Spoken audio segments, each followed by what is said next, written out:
მოგესალმებით დიანა, მე ვესალმებ ჩვენს მაყურებელს, მადლობა ამ შესაძლებლობისთვის და თავისუფლება სინდისის პატიმრებს ამ ქვეყანაში, სადაც რეკორდულ მაჩვენებელს მივახციეთ ამ თვალსაზრისით. ველოდები იმას, რომ საქართველოს მეგობრები, ის ხალხი, ის ქვეყნები, ის დელეგაციები, რომლისთვისაც ძვირფასი არის საქართველოს როგორც პარტნიორი, მათი ოჯახის წევრი, ევროპული დემოკრატიების ოჯახის წევრი, როგორც აქამდე ყველა სესიაზე საპარლამენტო ასამბლეის ამ სესიაზეც სწორად გაანალიზებენ იმ უმძიმეს პოლიტიკურ ვითარებას, რომელიც საქართველოში შექმნა ივანიშვილმა, სწორად შეაფასებენ უკიდურეს გაუარესებას ამ ვითარების შედარებით მაგალითად აპრილის თვესთან თუ არ ვწდები, როდესაც ბოლოს შეიკრიბა საპარლამენტო ასამბლეა და ნახავენ, რომ დინამიკაში ქართული ოცნება ამ ქვეყნის გადაქცევას ცდილობს კადიროვის ჩეჩნეთად და ეს უკვე არ არის რაღაცა პოლიტიკური გაზვიადების საკითხი დღეს ელჩებთან შეხვედრაზეც ეს თქვი, რომ ფრაზების გამოყენება, პოლიტიკური დევნა, პერსეკუცია, რეპრესიები, ეს სიტყვები არ არის უბრალოდ პოლიტიკური ხასიათის შეფასება შეიძლება გადაჭარბებული, არამედ ის ტერმინები, რომელ ტერმინებსაც ნებისმიერი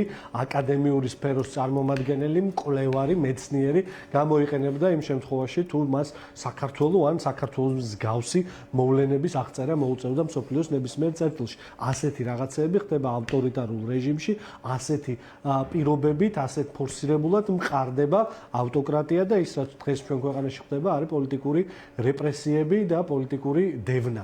ამიტომ დარწმუნებული ვარ, რომ სწორ შეფასებებს მოვისმენთ, ისეთივე სწორ შეფასებებს, როგორიც სწორი გადაწყვეტილებაც იყო მაგალითად გუშინ სპეციალური ტრიბუნალის შექმნა, რომელიც რუსეთის დანაშაულებებს გამოიძიებს. ზუსტად აი ამ კონტექსტშივე საქართველოს არის ის ქვეყანა, რომელსაც საერთაშორისო თანამეგობრობა ფაქტიურად კარგავს რუსული სპეცოპერაციის პირობებში და ჩვენ დღეს ის როგორც არასდროს გვჭირდება ეს მხარდაჭერა, ამიტომ ამ მხარდაჭერის დიდი იმედი მაქვს და დარწმუნებული ვარ, რომ იქნება დებატების განმავლობაში.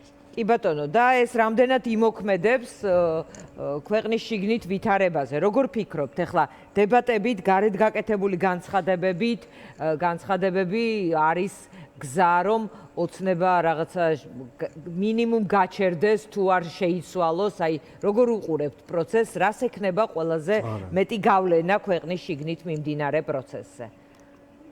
არა, ძალიან შორს ვარ მაგ მოსაზრებისგან, რომ ეხლა ძალიან დიდ გავლენას მოახდენს ქართული ოცნების ლიდერების გადაწყვეტილებებზე, მაგრამ ვიცი რაზეც ახდენს გავლენას ეს საერთაშორისო მხარდაჭერა და კიდევ ერთხელ დაფიქსირებული მაღალი რანგის მხარდაჭერა და სწორი შეფასება ჩვენ დასავლელ პარტნიორებთან და ამ შემთხვევაში ევროსაბჭოს საპარლამენტო ასამბლეაზე ქართულ ხალხს სჭირდება ეს მხარდაჭერა, ქართული ხალხი, რომელიც უკვე 210 დღეზე მეტია ქუჩაში დგას და იცავს ქართულ დემოკრატიას, საქართველოს კონსტიტუციურ არჩევას.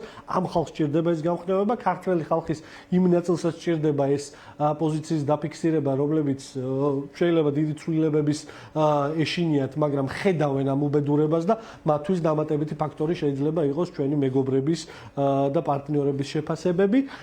ქართული ოცნება აღარ არის იმ ფაზაში, რომ მასზე რაიმე პირდაპირ გავლენას ახდენდეს ჩვენი პარტნიორების შეგონება. ქართულ ოცნებაზე ეფექტი ექნება იმ ქართულ ხალხს, რომელიც ძალიან დიდი რაოდენობით და უნდა გამოვიდეს ჩაერთოს წინააღმდეგობის მოძრაობაში. არ მინდა ხაზგასმით თქვა, რომ გამოვიდეს მარტო პროტესტზე დადგეს.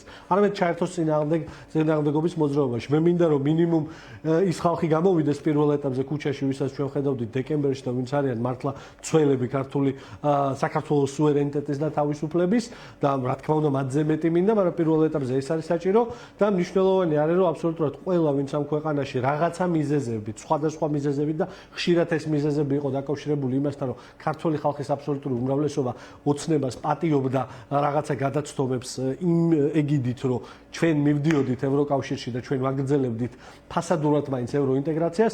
დღეს მნიშვნელოვანია, რომ ყველა ამ ადამიანამდე მივიტანოთ ამბავი, რომ ეს პროცესი დასრულებულია და საქართველოში რა რეჟიმშიც მიდის ეხა ფორსირებულად ავტოკრატიის დამყარება, რა ვიცი, ცოტა რამე მესმის ამ საკითხში და უახლოეს რუსეთის ისტორიაში და შემიძლია დანამდვილებით გითხრათ, რომ ასეთი ფორსირებული შეტევა ერთბაშად რაღაცა სინქრონული და აი ასეთ ტემპებში რუსეთშიც კი არ ყოფილა იქ მეთოდურად ეტაპობრივად დაახრჩვეს თქვა სამოქალაქო საზოგადოება, შემდეგ პოლიტიკური სპექტრი და აი ეს ეტაპობრივად წავიდნენ. საქართველოს ჩვენ ვხედავთ ყველაფერს ერთად. ეს იქნება თავისუფალი მედია, ეს იქნება სამოქალაქო საზოგადოება, ეს იქნება აქტივიზმი, ეს იქნება ზოგადად პოლიტიკურად აქტიური ადამიანები თუ პოლიტიკური პარტიები და მათი ლიდერები, ყველაზე ერთად მიდის ფორსირებული შეტევა, რომ ყველა ჩანასახობრივი მდგენელი, რაც ქმნის თავისუფლებას ადამიანის, რაც ქმნის ღირსეულ მოქალაქეს და რაც ქმნის ქვეყანაში რაღაცა თამაშის წესებს, ყველაფერს ამას ანგრევენ და საკუთარ შვილებს ჭამენ. ხო, აგერ ხედავთ აი ამ პროცესს რაღაცა საკუთარი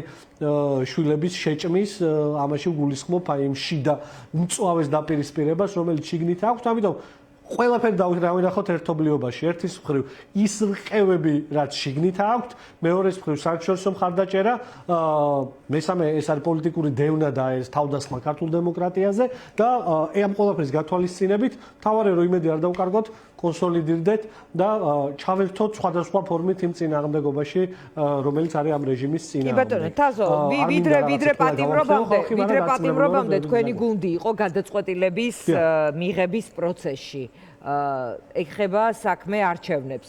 რაიმე ტიპის გადაწყვეტილება ამ მიმართულებით თუ არის მიღებული? რატომ გეკითხებით? დღეს სამმა ლიდერმა, ეს არის ელენე ხოშტარია, ზურაბ ჯაფარიძე და შემდეგ ფედერალისტების წარმომადგენელმაც თამარ ჩერგოლეიშვილმა თავისი ვერსიები, როგორ ხედავენ პროცესს, გამოაქვეყნეს, რომ ერთიანობა ამ არჩევნების გარშემო არ არსებობს, არ შეიქმნება, რომ ონლაინ პლატფორმა უნდა შეიქმნას, წერს ზურაბ ჯაფარიძე, ელენე ხოშტარიაც ამბობს, რომ არაღიარება და დელეგიტიმაცია არის გამოსავალი. რაღაცნაირი საერთო აქვს ამ სამივე ხედვას. თქვენი გუნდი ეხა მესმის, რომ დაპატიმრებული ლიდერების პირობებში ეხლა ამაზე ფიქრი ადრეა, მაგრამ ამ მიმართულებით რაიმე გადაწყვეტილების მიღების პროცესში ხომ არ არის ისე?